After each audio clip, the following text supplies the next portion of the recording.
السلام کی پیدائش کا وقت قریب ہے اور آپ آبادی سے باہر ہیں، آپ کو بھوک لگ گئی، حضرت مریم کو بھوک لگی، اور بھوک بھی جو ہے میدان میں لگی جہاں پر دور دور تک کچھ بھی نظر نہیں آ رہا تھا۔ آپ ایک خشک کھجور کے سائے میں بیٹھ گئی۔ کھجور کا درخت تھا لیکن خشک پڑا ہوا تھا، سوکھ چکا تھا، آپ اس کے سائے میں بیٹھ گئی۔ اللہ تبارک و تعالیٰ نے ارشاد فرمایا وَهُزِّي إِلَيْكِ بِجِذْعِ النَّخْلَةِ تُسَاقِطْ عَلَيْكِ رُطَبًا جَنِيًّا۔ قرآن مقدس کھول کر کے دیکھیے 16واں پارے کے اندر میں یہ آیت آپ کو مل جائے گی۔ فرمایا وَهُزِّي إِلَيْكِ بِجِذْعِ النَّخْلَةِ تُسَاقِطْ عَلَيْكِ رُطَبًا جَنِيًّا۔ اللہ رب العزت نے حضرت مریم سے کہا اے مریم آپ اٹھیں اور اٹھ کر کے کھجور کے تنے کو ہلائیے، اللہ تبارک و تعالیٰ اس سے جو ہے پکے ہوئے کھجور عطا فرمائے گا۔ یعنی سوکھے کھجور کے درخت کو اے مریم ہلانا آپ کا کام ہے اور اس سے پکا ہوا پھل دینا یہ تیرے رب کا کام ہے۔ حضرت مریم اٹھی اور اٹھنے کے بعد اللہ کے حکم سے انہوں نے سوکھے ہوئے کھجور کی ٹہنی کو ہلایا تو اس سے جو ہے ابھی ہلا کر کے ہاتھ واپس بھی نہیں لائی تھی کہ اس سے پھل گرنے لگا، پکا ہوا کھجور گرنے لگا۔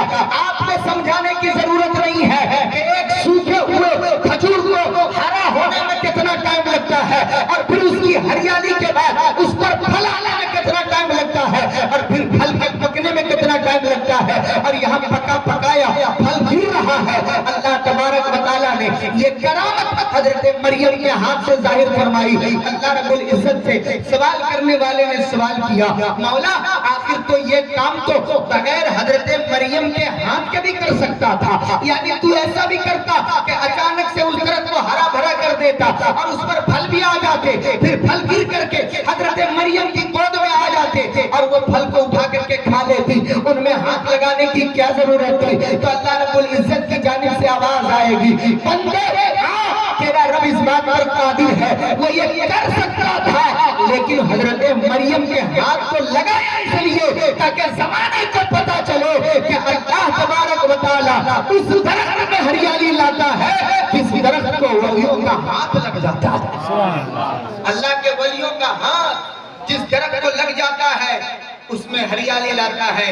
یعنی ہریالی تو ایسے بھی وہ لا سکتا تھا لیکن ہاتھ کی عظمت کو بتانا ضروری تھا۔ نبی کریم صلی اللہ علیہ وسلم کی ایک حدیث پاک ہے، حضور ارشاد فرماتے ہیں ایک شخص تھا 99 آدمی کا قاتل تھا۔ کتنے آدمی کا؟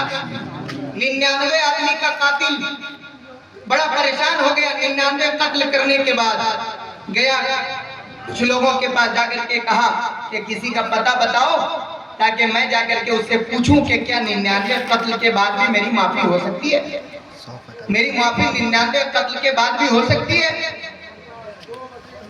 لوگوں نے بتایا نعرہ تکبیر، نعرہ رسالت۔ کسی نے بتایا کہ فلاں جگہ چلے جاؤ وہاں ایک عالم ہے جو راہب عالم۔ جب اس کے پاس ہو گیا جانے کے بعد اس نے پوچھا کہ میں 99 لوگوں کا قاتل ہوں، کیا میری بخشش ہو جائے گی؟ راہب نے کہا نہیں، بخشش نہیں ہوگی۔ اس نے کہا جب بخشش ہونی نہیں ہے تو پھر تم کو کیوں چھوڑوں گا، اور پھر اس کو بھی قتل کر دیا۔ اب وہ 100 لوگوں کا قاتل ہو گیا۔ لوگوں سے پوچھا بتاؤ کہ کیا میں کوئی ایسے عالم کا پتہ بتاؤ جہاں پر جا کر کے میں پوچھ سکوں۔ ایک عالم ربانی کے بارے میں بتایا گیا، ان کے پاس وہ گئے، جانے کے بعد پوچھا میں 99 بلکہ 100 لوگوں کا قاتل ہوں تو کیا میرا رب مجھے بخش سکتا ہے؟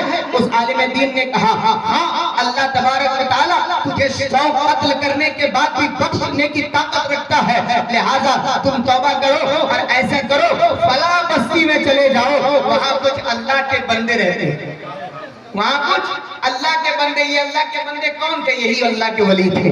اللہ کے ولی وہ بستی میں رہتے تھے۔ فرمایا کہ وہاں چلے جاؤ اور وہاں جا کر کے ان کے ساتھ رہنا دینا شروع کر دو، وہاں رہنے لگو، ان کے ساتھ عبادت کرو، اللہ تعالیٰ تجھے بخش دے گا۔ وہ شخص نکلا اور نکل کر کے ان ولیوں کی بستی میں جانے لگا، ولیوں کی بارگاہ کی طرف جانے لگا۔ راستے ہی میں اس کی موت واقع ہو گئی، راستے ہی میں موت واقع ہو گئی۔ یہ کوئی کہانی نہیں ہے، حدیث رسول ہے، حدیث رسول ہے، کوئی من گھڑت قصہ یا کہانی نہیں ہے، میرے مصطفیٰ کی زبان سے نکلی ہوئی بات ہے۔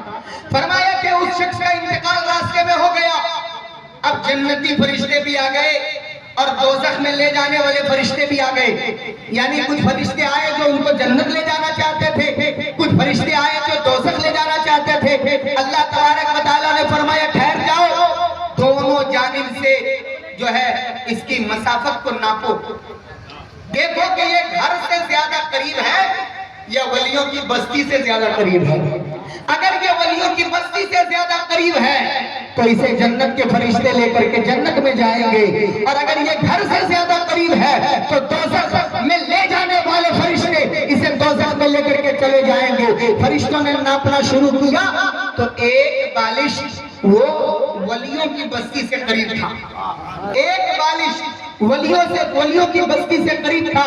شارحین حدیث لکھتے ہیں کہ حقیقت میں وہ اپنے گھر سے قریب تھا، ولیوں کی بستی سے دور تھا، لیکن اللہ تبارک و تعالیٰ کو بخشنا منظور تھا. اس لیے رب تبارک و تعالیٰ نے اس کے گھر کی طرف کے راستے کو اور پھیلا دیا اور ولیوں کی بستی والے راستے کو اور سمیٹ دیا، اور جو ہے فرشتوں کو ناپنے کا حکم دیا. فرشتے ناپے اور ناپ کر کے اس کو جنت میں لے کر کے چلے گئے. ایک سوال پیدا ہوتا ہے کہ آخر اللہ تبارک و تعالیٰ کو نپوانے کی کیا ضرورت تھی؟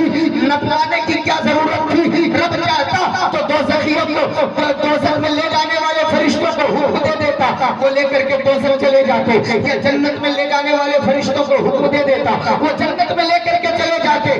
یہ نپوانے کی کیا ضرورت تھی؟ اور بعد میں پھر اسے مصطفیٰ کی زبان سے کہلوانے کی کیا ضرورت تھی؟ تو جواب ملے گا یہ نپوانے کی ضرورت اس لیے تھی تاکہ تمہیں ولیوں کے بستی اور ان کے گاؤں کی عظمت کا پتہ چل سکے کہ جس گاؤں میں ولی ہوتا ہے اس گاؤں کی عظمت اتنی بلند ہوتی ہے. تو جس جگہ پر ولی ہو، جس جگہ پر ان کا مزار ہو، جس جگہ پر ان کا رہنا سہنا ہو، تو پھر اندازہ لگا لیجئے کہ اس جگہ کی عظمت کا کیا کہنا، اس جگہ کی بلندی کا کیا کہنا. اس لیے اللہ تبارک و تعالیٰ نے اسے نپوا کر کے مصطفیٰ کی زبان سے کہلوا دیا تاکہ قیامت تک کے لیے ولیوں سے محبت کا راستہ کھلا رہے، اور ولیوں سے عقیدت کرنے والے ولیوں سے عقیدت کرتے رہیں اور اپنی نجات اور بخشش کا سامان تیار کرتے رہیں.